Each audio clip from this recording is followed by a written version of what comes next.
আল্লাহ তাআলা তার কখন থেকে হেদায়েত উঠিয়ে দিলেন। এবার যখন নিষ্ঠার করেন সিদ্ধান্ত অনুযায়ী আল্লাহ পয়গম্বর হযরত মুসা আলাইহিস সালামকে ধাওয়া করার জন্য রওনা হলো। রাত্রি বেলায় যখন রওনা হয়ে আল্লাহ রাব্বুল আলামিন হযরত মুসা আলাইহিস সালামকে জিবরাইলের মাধ্যমে যখন সমস্ত ঘটনা জানিয়ে দেয়, এবার হযরত মুসা আলাইহিস সালাম তার তার সাথী সংখ্যা সবগুলোকে নিয়ে যখন তিনি রওনা হয়ে গেলেন, সকলকে তিনি রওনা হয়ে যায় কি পর্বতের দিকে। যেতে যেতে বিশাল সমুদ্র আসলে এরপর থেকে সামনে অগ্রসর হওয়ার কোনো কায়দা নাই। পিছনে দেখা যাচ্ছে ফেরাউনের দল সকলেই ভয়ঙ্কর পরিস্থিতি নিয়ে তারা সামনে অগ্রসর হচ্ছে। একটু পরেই তো আমাদেরকে ধরা পড়বে। মুসা আলাইহিস সালামের কাছে মুসা আলাইহিস সালামকে বলতে লাগলো, একটু পরেই তো আমরা শুনতেছি আওয়াজ ফেরাউন তার দল নিয়ে পিছনের দিকে আসতেছে। যদি আমরা এখন পার হতে না পারি তাহলে তো আমাদেরকে এখন সকলকে মেরে ফেলবে। হযরত মুসা আলাইহিস সালাম এবার আল্লাহর কাছে দোয়া করতে লাগলেন, আল্লাহ আমরা মাত্র কয়েকজন, মাত্র আমরা ঈমানদার লোক, আল্লাহ আমাদেরকে যদি আপনি ধ্বংস করে দেন আপনার নাম নেওয়ার মতো কোনো মানুষ থাকবে না।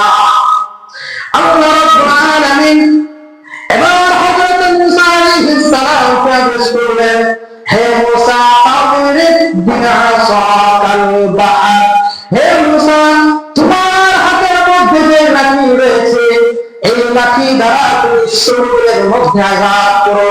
হযরত মুসা আলাইহিস সালাম যখন তার লাঠি দ্বারা সমুদ্রের মধ্যে আঘাত করলেন, একটা দুইটা নয় তাফসীরের কিতাবের মধ্যে লেখে তার ছিল 12 নম্বর।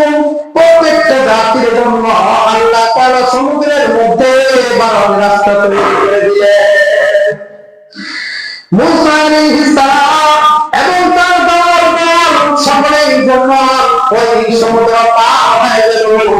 এদিকে ফেরাউন আসার পরে দেখলো যে হায় দেখো আমি যে রব্বুল আলামিন, আমি যে সবচেয়ে বড় প্রভু, আমার ভয়ে দেখো সমুদ্র বিশাল বড় রাস্তা গ্রাম গ্রাম রোড হয়ে গেছে।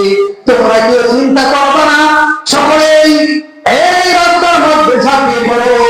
এবার ফেরাউন এবং তার দল সকলে যখন সমুদ্রের রাস্তার মধ্যে পাড়ি দিল, যখন মাঝামাঝি আসলো, আসার পরে আল্লাহ রাব্বুল আলামিন এবার সমুদ্রকে আদেশ করে বলল, সমুদ্র মা গাশিয়াহু মিনাল জান্নি মা গাশিয়াহু, হে সমুদ্র তুমি পূর্বে যেমন ছিলে ঠিক তেমনই হয়ে যাও। এবার সমুদ্র যখন ফিরে গেল, বলা হয় ফেরাউনের সমস্ত দল নিমজ্জিত হতে লাগলো। এবার সকলেই তারা সেখানে ডুবে ডুবে ইঁদুরের মতো মৃত্যুবরণ করলো। আল্লাহ রাব্বুল আলামিন হযরত জিবরাইল আলাইহিস সালাম কে পাঠিয়ে দিলেন যে তুমি যাও ফেরাউনের কাছে। ফেরাউন দেখো কি বলতেছে। ফেরাউন বলে আমি তো ঈমানদার, ক্বালু আমান্না বিরাব্বি হারুন ওয়া মূসা। আল্লাহ রাব্বুল আলামিন এবার ফেরাউনের জবাবে বললেন, হে ফেরাউন তোমাকে অনেক বড় সুযোগ দেওয়া হয়েছিল, অনেকবার তোমাকে এরকম ভাবে ইবাদতের জন্য ডাকা হয়েছিল, ঈমানের দাওয়াত দেওয়া হয়েছে, ঈমান বোঝানো হয়েছে, কিন্তু বিন্দু পরিমাণ তুমি ঈমান নাই, বরং আমার ঈমানদার বান্দাদেরকে তুমি কষ্ট দিয়েছো। আল্লাহ বলেন,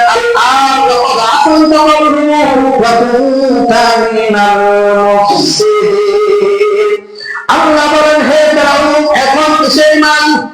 তুমি তো ঈমানদার হতে পারো না, তুমি হলো তুমি হলো সবচেয়ে বড় সন্ত্রাস। এবার জিবরাইল আলাইহিস সালাম ফেরাউনকে আল্লাহর পক্ষ থেকে এখন তুমি ঈমান আনলে আর কাজ কি হবে? বিশাল বড় সমুদ্রের নিচ থেকে কাদা নিয়ে ফেরাউনের মুখের মধ্যে জিহ্বা দিয়ে দেয়, কষ্টিক লাগিয়ে দেয় কাদা দিয়ে। এখন তোমার ঈমান আনলে কাজে লাগবে না। মুহতারাম হাজিরিন, বলতেছিলাম ফেরাউনের বাহিনী যখন মাঝামাঝি আসলো, মুসা আলাইহিস সালামের বাহিনী পার হয়ে গেল, আল্লাহ তাআলা তখন আদেশ করেছিলেন, হে সমুদ্র, তুমি আল্লাহর হুকুমে রাস্তা হয়ে যাও। বলা হয় সমুদ্রের নিচের জমিন উপরে উঠে যায়, পানি দুদিক দিয়ে প্রাচীরের মতো দাঁড়িয়ে যায়। মুসা আলাইহিস সালামের বাহিনী পার হয়ে যায়, আর ফেরাউনের বাহিনী সেখানে ডুবে নিমজ্জিত হয়। তো বলেছিলাম ওই জমিন কোন জমিন? যে জমিনের মধ্যে পৃথিবীর শুরু থেকে একমাত্র সূর্যের আলো রয়েছে, এটা হলো সেই সাগর, সেই সমুদ্র যেখান দিয়ে হযরত মুসা আলাইহিস সালাম পার হয়েছিলেন। আল্লাহর হুকুমে এই সমুদ্র রাস্তা হয়ে গিয়েছে। এই প্রশ্নের জবাব কুরআন থেকে দিয়ে গেলেন। সম্মানিত হাজিরিন, বলতেছিলাম যে এই যে ফেরাউন অত্যাচারী শাসক, যখন মানুষ জুলুম করতে করতে জুলুমের সীমা ছাড়িয়ে দেয়, তখন আল্লাহ তাআলা আর ছেড়ে দেন না, ছাড়বেন, আস্তে আস্তে বুঝবেন, বলে বান্দা তোমাকে কিন্তু ছাড় দিব না, আমার হাতের মধ্যেই তোমার দড়ি রশি। বাচ্চারা যখন গুটি উড়ায় দেখবেন তার সুতা তাদের হাতেই রাখে, আর গুটি যত উপরে যায় তত লেজ লাফাতে থাকে, আর নাচতে থাকে, দুলতে থাকে। আর বাচ্চা বলতে যতই লাফালাফি কর, তোর সুতা কিন্তু আমার হাতে টান দিলে আমার কাছে আসতে হবে। ঠিক আল্লাহ তাআলা আমাদেরকে এরকম ভাবে ছাড়বেন, কিন্তু ছেড়ে দেন না।